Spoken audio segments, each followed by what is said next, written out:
दूसरी जो विशेष जानकारी है वह श्री गुरुदेव के उत्सव को लेकर के है। जो 100 दिन का उत्सव गुरुदेव भगवान का चल रहा है, इस बार 16 दिसंबर को हमारे सदगुरुदेव भगवान का 100वां आविर्भाव महोत्सव है। 1924 में अघन शुक्ल चतुर्थी को आप प्रकट हुए, अवतार धारण किए। अब 2023 को गुरु महाराज का ये 100वां आविर्भाव महोत्सव है। तो आप सब जानते हैं 100 दिवसीय नाम चल रहा है। एक दिन जम्मू में भी नाम हुआ अपने वैष्णवों के यहाँ पर। तो वो 100 दिवसीय नाम जो चल रहा है, तो अब उस 100 दिवसीय नाम की पूर्णा होती है। तो लगभग समझिए कि 1.25 महीने का उत्सव होगा, जिसमें 11 दिन तो मुख्य होंगे ही। 6 दिसंबर से 16 दिसंबर तक सब उत्सवों का प्रसारण आएगा सीधा YouTube चैनल पर। और सबकी जानकारी के लिए तो ये उत्सव रहेगा। इसका जो क्रम है वो हम बता रहे हैं। 5 दिसंबर को गंगा जी के तट पर उत्सव रहेगा, गणमुक्तेश्वर में विवाह उत्सव। और फिर 6 दिसंबर से 16 दिसंबर तक, 16 दिसंबर को गुरुदेव भगवान की आविर्भाव तिथि है। तो 6 दिसंबर से 12 दिसंबर तक परम पूज्य श्री अच्युतलाल भट्ट गोस्वामी जी की कथा होंगी। अपने वैष्णव जन जानते हैं, आप श्री गदाधर भट्ट गोस्वामी जी की परंपरा में विराजमान हैं। और अपने गुरुदेव भगवान ने जब हमारा जन्म भी शरीर का नहीं हुआ था, उससे पहले से उनसे भागवत जी का पाठ महाराज जी श्रवण करते रहे। लगभग 40 वर्ष उन आचार्य से महाराज जी ने भागवत जी का पाठ श्रवण किया।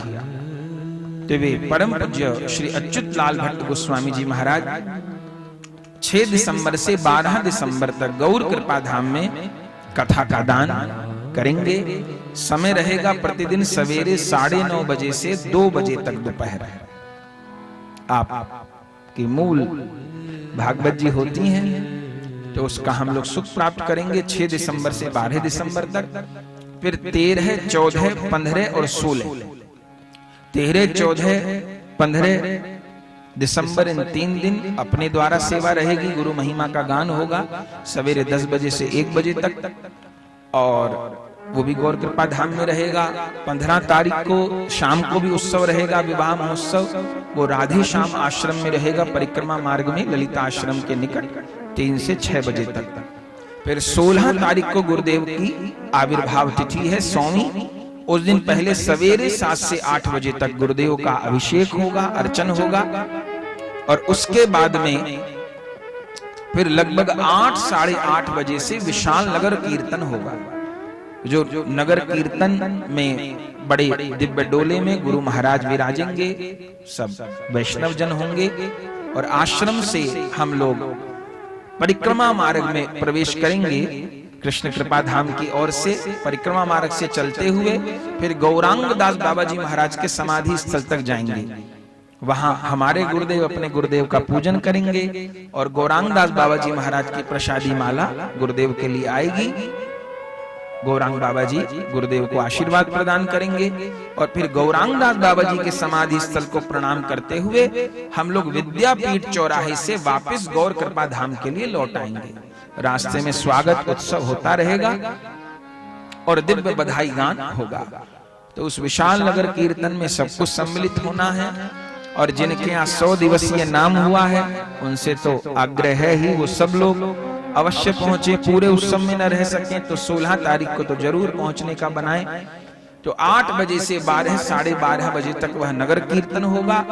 और फिर 1 बजे से प्रसाद सेवा प्रारंभ हो जाएगी। पहले साधु लोग जीमेंगे, फिर सब ब्रजवासी संत वैष्णव लोग प्रसाद ग्रहण करेंगे, हमको कृतकृत्य करेंगे। तो यह 11 दिन का तो एक क्रम में उत्सव रहेगा। फिर उसके बाद 25 दिसंबर से फिर भागवत जी प्रारंभ हो जाएंगी गौर कृपा धाम में, वो 31 दिसंबर तक। और 1 जनवरी को पुनः नगर कीर्तन रहेगा। तो मानिए कि ये आखिर के 1.25 महीने में ये गुरुदेव का विशेष उत्सव हम लोग मनाएंगे। फिर उसके बाद की भी बहुत जानकारी है। 16 दिसंबर के बाद क्या करना है, ये सब वैष्णव लोग पूछ रहे हैं, तो उसकी जानकारी भी अब आगे हम प्रदान कर देंगे कि अब शताब्दी वर्ष प्रारंभ हो जाएगा गुरुदेव का, तो फिर पूरे शताब्दी वर्ष में नाम कीर्तन तो हो गया 100 दिन, अब सबको प्रतिदिन कम से कम एक माला गुरुदेव के लिए अतिरिक्त करनी होगी। तो ये संकल्प है, इसकी पूरी सूचना तो आगे हम देंगे। गुरुदेव भगवान प्रतिदिन 3.25 लाख के लगभग नाम जप करते थे, उससे ज्यादा ही अंदाजा। एक महीने में लगभग 1.25 करोड़ नाम गुरुदेव करते थे। तो ये विचार है कि अब अगला जब आपका जन्मोत्सव आएगा, जब 100 वर्ष पूर्ण हो जाएंगे, 101वां जन्मदिन होगा, तब आपको 125 करोड़ नाम अर्पण करेंगे। तो उसकी पूरी सूचना हम देंगे। और हमको पता है कि हम 125 करोड़ कह रहे हैं, हमारे वैष्णव इतने बहादुर हैं कि वो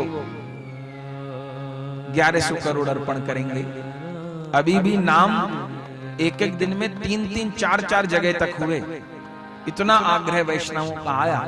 जबकि हमको ये था कि नाम सब लोग नहीं लेंगे 24 घंटा, तो फिर बाकी हम आश्रम पर करेंगे, पर वो अवसर ही नहीं आया। एक एक की 2-2, 3-3 जगह भी देनी पड़ी, ऐसा भी हुआ। तो अब उपदेश मंत्र का कीर्तन हो गया, अब महामंत्र का जप। ये 2 ही प्रसन्नता हो सकती है गुरुदेव भगवान की। जो भट्ट जी की कथा रखी गई है वो भी इसी उद्देश्य से कि गुरुदेव भगवान ने अपने प्रगट काल में भी जीवन भर भट्ट जी के मुख से भागवत जी का पाठ श्रवण किया, तो अपनी अप्रकट लीला में भी वह भट्ट जी के श्रीमुख से भागवत जी का पाठ श्रवण करेंगे। हम तो उनके बच्चे हैं, रात दिन गाते ही रहते हैं, पर भट्ट जी के मुख से भावना उस समय यही होगी कि गुरुदेव ही सुन रहे हैं, हम लोग भी उनके चरणों में बैठ के कहीं सुन रहे हैं। तो फिर 16 दिसंबर से ही नाम जप प्रारंभ हो जाएगा। तो उसका भी संकल्प आप सब लीजिएगा कि भाई हम एक वर्ष में 1.25 करोड़ नाम गुरुदेव को अर्पण करेंगे। तो ये सब बातें हैं, तो आप सब इसका ध्यान रखेंगे।